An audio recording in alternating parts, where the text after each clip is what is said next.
Hello, देखिए PLC के पहले वीडियो में आप लोगों को उसका जो है मेन जो फंक्शन वर्किंग है उसके बारे में समझा दिए थे। आज हम पीएलसी का दूसरा वीडियो लेके आए हैं। इसमें हम आपको ब्लॉक डायग्राम बताएंगे जो डिप्लोमा के लिए बहुत ही इंपॉर्टेंट है। 5th सेमेस्टर में लगभग हर साल 5 नंबर में ये क्वेश्चन ज़रूर आता है। तो आज हम लोग समझते हैं पीएलसी का ब्लॉक डायग्राम और उसका वर्किंग। देखिए पीएलसी के बारे में हम लोग को बताया था प्रोग्रामेबल लॉजिक कंट्रोलर। इसके बारे में हम डिटेल से, जो मेरा पहला वीडियो उसको आप लोग देखिएगा, उसमें डिटेल से बताए थे कि इसका वर्क ज़रूरत क्यों पड़ी और इसका वर्क क्यों किया जाता है। अब ब्लॉक डायग्राम के बारे में जानते हैं। देखिए प्रोग्रामेबल लॉजिक कंट्रोलर के जनक जो है अमेरिका के एक मैकेनिकल इंजीनियर थे, रिचर्ड ई डिक मोरले, जिनको जो है मैकेनिकल इंजीनियरिंग में इक्विपमेंट, वो जो मशीन चलाने के लिए पहले जो है वर्कर की ज़रूरत पड़ती थी, तो उन्होंने पीएलसी को डिज़ाइन किया कि पीएलसी से जो है उनका काम आसान हो गया और ये प्रोग्रामेबल के थ्रू वो सारे लॉजिक को, यानी सारे मशीन को कंट्रोल करते थे। पीएलसी एक तरीके का कंप्यूटर है, जिस प्रोग्राम जिसमें डाला जाता है वो एक तरीके का कंप्यूटर ही होता है, जिसका उपयोग मैन्युफैक्चरिंग कंपनियों में या रोबोटिक मशीनों में किया जाता है। इलेक्ट्रिक और मैकेनिकल क्रियाओं, जैसे मशीन मैकेनिकल इलेक्ट्रिकल दोनों काम करता है, उसी की क्रियाओं को प्रोग्राम द्वारा स्वचालित यानी कि स्वतः चलाया जाता है। प्रोग्राम के द्वारा किसी भी लेबर या किसी भी वर्कर की ज़रूरत उससे नहीं पड़ेगी। यह एक छोटे तरीके का डिजिटल कंप्यूटर है जो सामान्य कंप्यूटर से काफ़ी अलग होता है और कितनी भी धूप, गर्मी, बरसात पड़े पीएलसी कंप्यूटर डैमेज नहीं होता है। अब देखते हैं हम पीएलसी का ब्लॉक डायग्राम। इसको पहले भी आप लोगों को समझाए थे। देखिए पीएलसी के ब्लॉक डायग्राम में एक सीपीयू तो होगा ही, जिसमें प्रोग्राम डाला रहेगा। प्रोग्राम सीपीयू के अंदर ही डाला रहता है। इनपुट मॉड्यूल होंगे। इनपुट मॉड्यूल में push button, sensor, limit switch, level switch, यानी कि स्विच ही एक तरीके से, जैसे NO/NC कॉन्टैक्ट हम आप लोगों को बताए थे, एक तरीके स्विच की एक बार ऑन कर देंगे कि प्रोग्राम के थ्रू हमको आउटपुट हमेशा मिलता रहेगा। कंप्यूटर के द्वारा सीपीयू में प्रोग्राम डाला जाएगा, पावर सप्लाई दिया जाएगा, एक मेमोरी एलिमेंट रहेगा और आउटपुट मॉड्यूल से हम आउटपुट डिवाइस के, जैसे मोटर हुआ, बल्ब हुआ या कोई भी डिवाइस हुआ, उसको हम कंट्रोल कर सकते हैं या चला सकते हैं। जैसे देख लीजिए लाइट बल्ब हुआ, मोटर हुआ, वाल्व हुआ, कॉन्ट्रैक्टर हुआ, ये आउटपुट से पोर्ट के द्वारा निकाल करके हम इसको कनेक्ट कर देते हैं और वो हमारा प्रोग्राम के थ्रू कनेक्ट होकर के चलता रहता है कि कब तक चल रहा है, कब अपने आप स्वतः बंद हो जाना है। देखिए एक एक चीज़ आपको समझाया गया है। जैसे पावर सप्लाई की ऑपरेटिंग जो वोल्टेज होती है वो हमको डीसी में चाहिए होती है, तो एसी सप्लाई को डीसी में कन्वर्ट करना पड़ेगा। वह काम कौन करेगा? इन्वर्टर करेगा। 120 जो एसी सप्लाई आती है उसको हमको 24 वोल्ट के डीसी सप्लाई में पावर सप्लाई यूनिट के द्वारा कन्वर्ट करना पड़ेगा। फिर आता है सीपीयू आप लोग कंप्यूटर में देखे होंगे, वैसे ही यहाँ पे भी होता है सेंट्रल प्रोसेसिंग यूनिट सीपीयू।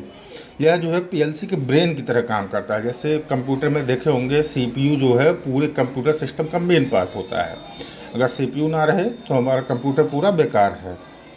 ये माइक्रो प्रोसेसर और माइक्रो कंट्रोलर से बना होता है सीपीयू, सबको पता है। पावर सप्लाई और मेमोरी जो है सीपीयू का ही एक भाग है। मेमोरी जो है सीपीयू में ही रहती है और पावर सप्लाई का भी जो ब्लॉक डायग्राम है वो सीपीयू में ही रहता है। आप लोग पढ़ लीजिएगा, इसे स्क्रीनशॉट लेना हो तो ले लीजिए।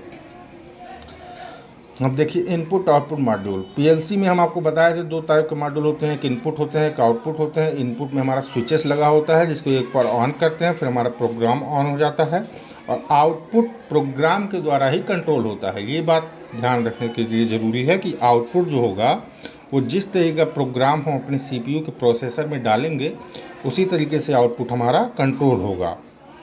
देखिए इसमें लिखा हुआ है, एक फिक्स्ड संख्या में इनपुट आउटपुट कार्ड्स होते हैं। दूसरा, जिसमें आवश्यकता अनुसार इनपुट आउटपुट की संख्या को बदला भी जा सकता है, जिनको हम मॉड्यूलेटर टाइप पीएलसी कहते हैं। अब देखिए थर्ड, ये देखिए पीएलसी का ये आपका डायग्राम है। ये देखिए स्विच लगे हुए हैं, ये इनपुट स्विच है। इनपुट स्विच से क्या देंगे? हम सेंसर देंगे इनपुट को कि हमारे पीएलसी के इस प्रोग्राम को इतने समय के लिए ऑन करना है। और आउटपुट डिवाइस के पोर्ट हैं, यहाँ से हम कनेक्ट कर देंगे। जैसे मोटर हुआ, फैन हुआ, बल्ब हुआ, स्विच हुआ, इसको आउटपुट से कनेक्ट कर देंगे। और ये पावर सप्लाई है। और पीएलसी का जो ये पार्ट है इसी में प्रोसेसर रहता है, सीपीयू रहता है और मेमोरी सेक्शन रहता है। ये पीएलसी का इनपुट सेक्शन है। पीएलसी इसी तरीके से होता है। देखिए जैसे ये हुआ input, output, central processing unit और आउटपुट। कंप्यूटर के द्वारा पीएलसी में प्रोग्राम को इंटर कराया जा रहा है। पीएलसी के प्रोग्रामिंग का लैंग्वेज भी पढ़ाएंगे आगे हम। अभी ये दूसरा वीडियो है, नेक्स्ट वीडियो में वो आएगा।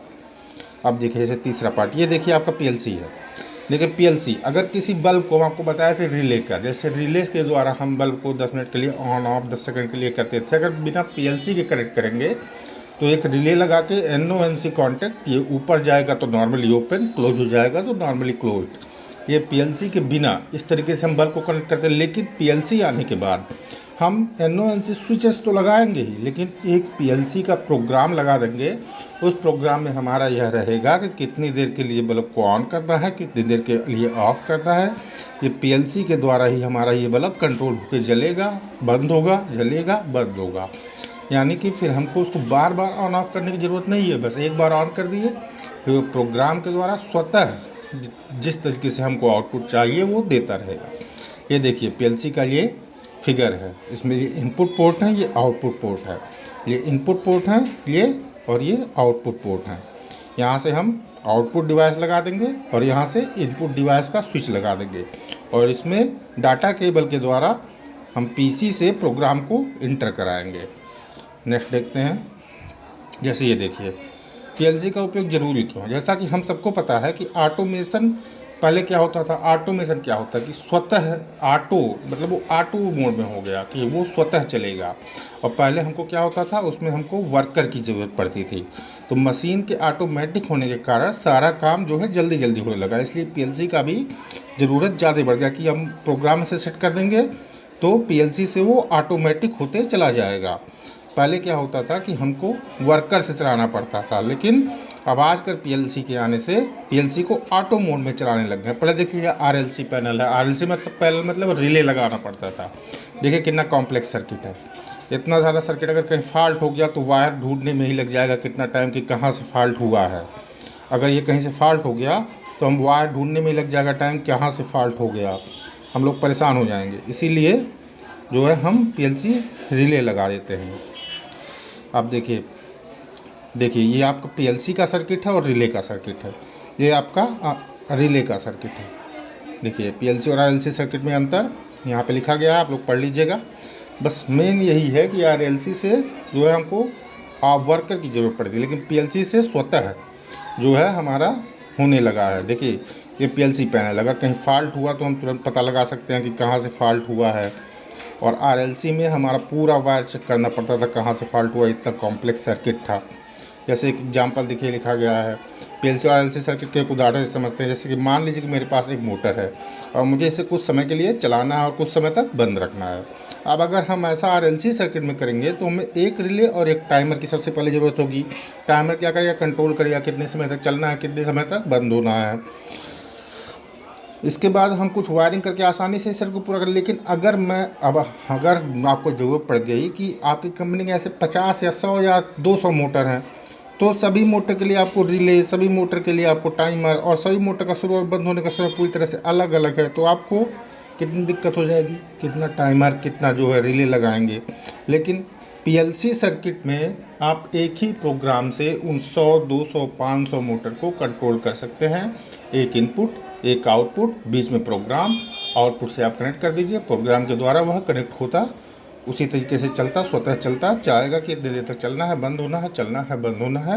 वो प्रोग्रामेबल लॉजिक कंट्रोल, इसलिए इसका नाम ही है। सबसे पहले किसी भी चीज़ का नाम से ही पता चल जाता है कि आखिर ये करने क्या वाला है, अगर उसका हम मीनिंग समझे तो। अब देखिए जैसे ये है आपका रिले। पहले क्या होता था, रिले इस तरीके से होता था। इसमें ये एक बार ऑन एक बार ऑफ, एक बार ऑन एक बार ऑफ होता था। ये आप देखे होंगे पहले सर्किट में रिले इस टाइप के होते थे, जो जलाते ट्यूबलाइट में आप देखे होंगे रिले को, जो बड़ी सी ट्यूबलाइट आती थी वाइट कलर की, उसमें आप देखे होंगे।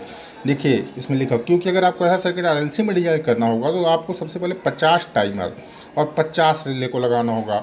उसके बाद में इनकी वायरिंग और इन सभी को पैनल में डिजाइन करना होगा।